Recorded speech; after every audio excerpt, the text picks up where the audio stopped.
Sorry वाली सियासत तेज हो गई है। हरियाणा से लेकर महाराष्ट्र तक नेता सॉरी बोलने में लगे हैं।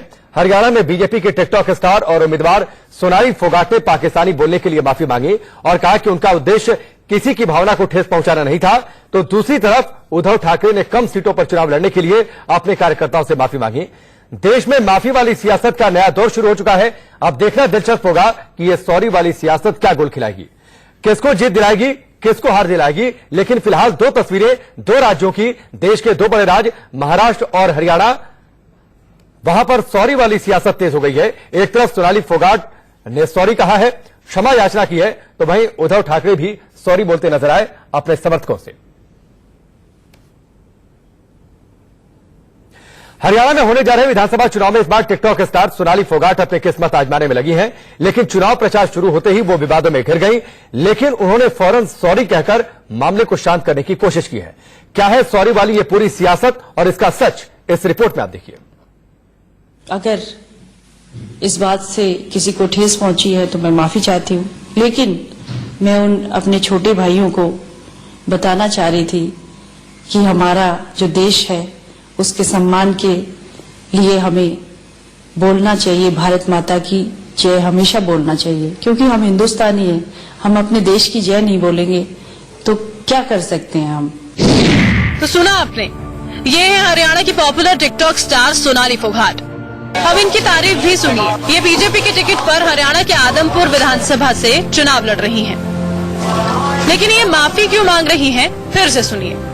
अगर इस बात से किसी को ठेस पहुंची है तो मैं माफी चाहती हूँ, लेकिन मैं उन अपने आदमपुर विधानसभा से चुनाव लड़ रही हैं।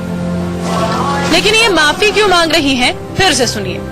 अगर इस बात से किसी को ठेस पहुंची है तो मैं माफी चाहती हूँ, लेकिन मैं उन अपने छोटे भाइयों को बताना चाह रही थी कि हमारा जो देश है उसके सम्मान के लिए हमें बोलना चाहिए, भारत माता की जय हमेशा बोलना चाहिए, क्योंकि हम हिंदुस्तानी हैं। हम अपने देश की जय नहीं बोलेंगे तो क्या कर सकते हैं हम।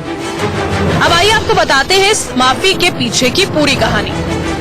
दरअसल सोनाली फोगाट मंगलवार को बालसमंद में एक चुनावी जनसभा को संबोधित कर रही थी।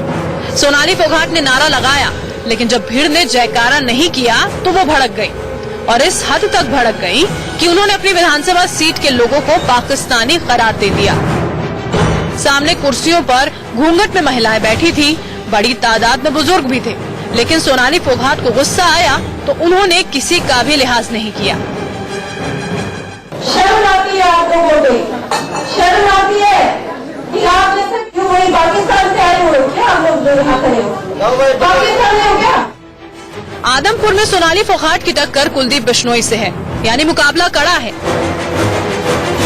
आदमपुर सीट पर विधानसभा चुनावों में बिश्नोई परिवार का वर्चस्व रहा है।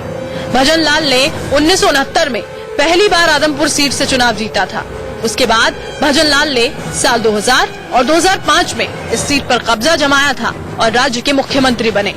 भजन लाल 8 बार इस सीट से विजेता रहे। उनकी पत्नी जसमा देवी और बेटे कुलदीप बिश्नोई ने 1987 और 1998 में यहां से जीत दर्ज की। कुल मिलाकर आंकड़े टिकटॉक स्टार सोनाली फोगाट के बिल्कुल उलट हैं।